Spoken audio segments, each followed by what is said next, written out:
mewawancarai satpam dari Institut Pembangunan Jaya tentang Kebinekaan Tunggal Ika.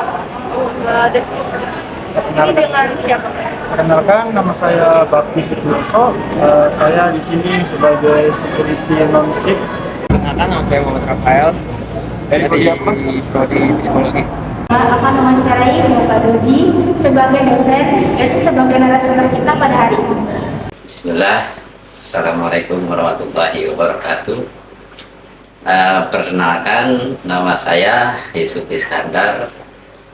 Alhamdulillah, kalau dibilang Ustadz ya mungkin jauh bilang Ustadz, tapi kalau memang dikehendaki Allah, apa boleh buat, karena Allah yang bisa memperdulikan semuanya. Cuman untuk saya pribadi, saya bukan Ustadz. Baik, Pak. Sebelumnya saya mau tanya, Bapak tahu nggak sih apa itu Bhinneka Tunggal Ika? Bhinneka Tunggal Ika adalah walaupun berbeda-beda tapi tetap satu. Berbeda-beda tapi satu dua. Berbeda-beda tapi tetap satu dua. Betul banget. Jadi Bhinneka Tunggal Ika itu adalah berbeda-beda tetap satu jua. Bhinneka Tunggal Ika itu memiliki 3 nilai implementasi, yaitu yang pertama nilai keadilan, nilai toleransi, dan nilai gotong royong. Bapak sendiri tahu nggak sih bagaimana sih pendapat Bapak tentang keadilan hukum di Indonesia, toleransi beragama di Indonesia, dan nilai-nilai gotong royong di Indonesia itu gimana keadaannya sekarang? Cukup baik, terutama nilai-nilai keadilan di Indonesia. Contohnya keadilan bagi seluruh rakyat Indonesia itu memang sudah dipraktikkan di Indonesia, walaupun ada aja yang menyeleneh dalam hukum. Dan nilai gotong royong di Indonesia itu contohnya kayak kerja bakti, gotong royong sesama RT, contohnya di kayak perumahan, di villa, dan ada ikatan buat kita kekeluargaan.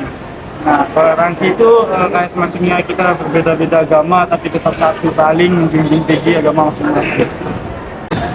Contoh itu kayak misalnya kita gotong royong rame-rame sama teman, bersihin masjid, banyak lagi deh pokoknya. Kita harus bertoleransi karena kita di Indonesia itu memiliki banyak perbedaan dalam agama, suku dan ras.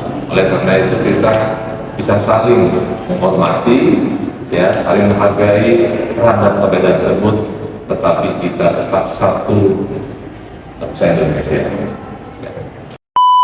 Oke, selanjutnya implementasi Bapak terhadap nilai-nilai Kebinekaan Tunggal Ika itu udah diterapkan atau belum? Kalau sudah, Bapak sudah menerapkan apa saja? Saya sudah menerapkan satu contoh. Saya sebagai warga negara Indonesia yang Bhinneka Tunggal Ika, saya selalu setiap minggu itu bergotong royong sesama tetangga kosan, tetangga RW, saling membantu sesama kebersihan di lingkungan, contohnya itu. Tentunya sudah. Bisa dibuka contohnya, Pak? Contohnya adalah yang paling kita alami setiap harinya. Sejak dulu kita harus bertoleransi karena kita di Indonesia itu memiliki banyak perbedaan dalam agama, suku dan ras. Oleh karena itu kita bisa saling menghormati, saling menghargai terhadap perbedaan tersebut, tetapi kita tetap satu bangsa Indonesia. Baik, Mas Rafael, bagaimana pendapat Mas Rafael tentang toleransi agama di Indonesia? Kalau menurut saya sih, toleransi beragama di Indonesia ini belum cukup baik ya. Kayak misalnya pembangunan tempat ibadah yang masih belum merata, contohnya di Cilegon.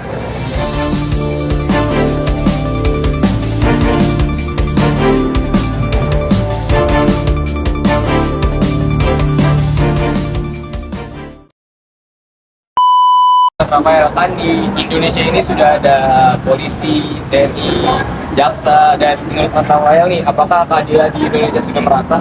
Kalau menurut saya sih, keadilan di Indonesia ini belum merata.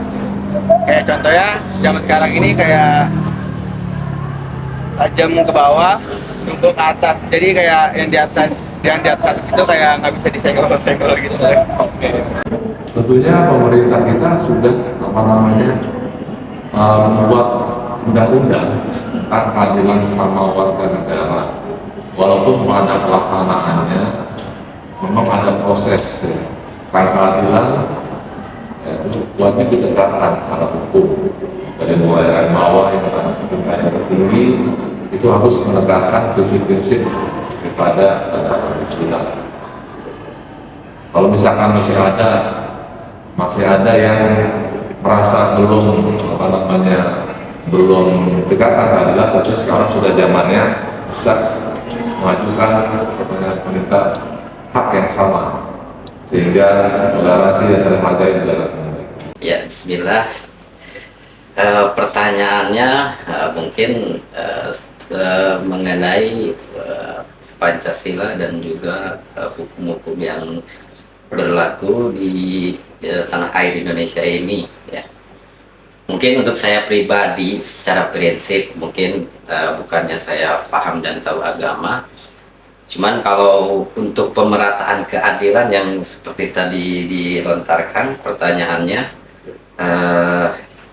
memang jauh dari pemerataan. Apalagi sebenarnya kalau kita flashback, kalau bahasa zaman sekarang flashback ke belakang tentang hukum di Indonesia, apalagi Pancasila ini, sebenarnya pendirian Pancasila sendiri dulunya para ulama itu memang ulama berdasarkan sila pertama kan udah pada tahu ketuhanan yang Maha Esa itu bahasa Sanskertanya satu. Jadi semuanya berawal pada satu. Untuk hukumnya mungkin di Indonesia ini penegakan hukum ya memang tidak merata menurut saya dan kebanyakan masyarakat mungkin juga yang telah merasakan. Cuman untuk sebaiknya bukannya saya tahu di dalam agama, memang kata Allah ini sedikit pengetahuan tentang agama ya, di dalam surat Al-Maidah dari 14 surat Al-Maidah ayat 44, di situ dijelaskan akhir ayatnya yang tidak berhukum kepada Allah kafir, itu bahasa Allah, bahasa Al-Quran. Yang keduanya zalim di dalam ayat selanjutnya, yang ketiga fasik. Maka kata Allah, afa hukmal jahiliyah yabghun. Jadi sebaik-baiknya hukum itu bukan hukum jahiliyah. Memang untuk pemerataan keadilan hanya Allah aja yang bisa meratakan keadilan sebenarnya. Cuman untuk manusia memang diperintahkan untuk berbuat seadil-adilnya. Wala ta'tadilu ahwa'akum, sebenarnya kata Allah, janganlah kamu membuat keadilan dengan secara mengikuti hawa nafsu. Jadi untuk di Indonesia ini memang untuk pemerataan keadilan itu jauh, karena tidak kalau para dari berceramah itu ada sebuah hadis dari Rasulullah SAW, taraktu fikum amrayni ma intafasaktum abadan. Jadi taraktu fikum amrayni, telah aku tinggalkan, kata Rasulullah. Semua agama itu mengakui bahwa kenabian Rasulullah itu memang nabi terakhir dan hukum-hukumnya juga telah. Jadi yang telah ditinggalkan itu hanya dua, Al-Quran dan As-Sunnah. Semuanya yang tidak berpegangan sama itu, untuk pemerataan keadilan saya tidak bisa jelaskan. Mungkin untuk sementara ini tidak bisa. Cuman untuk sebagian tentang pemerataan keadilan, tentang hakim dan jaksa dan penegak hukum, menurut saya pribadi, prinsip saya, mungkin saya akan membahas suatu ayat juga di dalam Al-Quran. Di situ dijelaskan sebenarnya kalau orang yang tahu dan buka, mari kita buka lagi tentang surat Al-Baqarah ayat 188 yang menerangkan bahwa jangan berhakim hanya kepada selain Allah dan Rasulnya. Baik, sudah Pak? Ya mungkin untuk pemerataan itu ya untuk prinsip saya pribadi belum merata, dan saya pribadi berusaha tidak sampai Oke Mas Rafael, makasih atas waktunya, sama selalu. Terima kasih atas penjelasannya. Mohon maaf apabila ada kesalahan. Makasih ya Pak.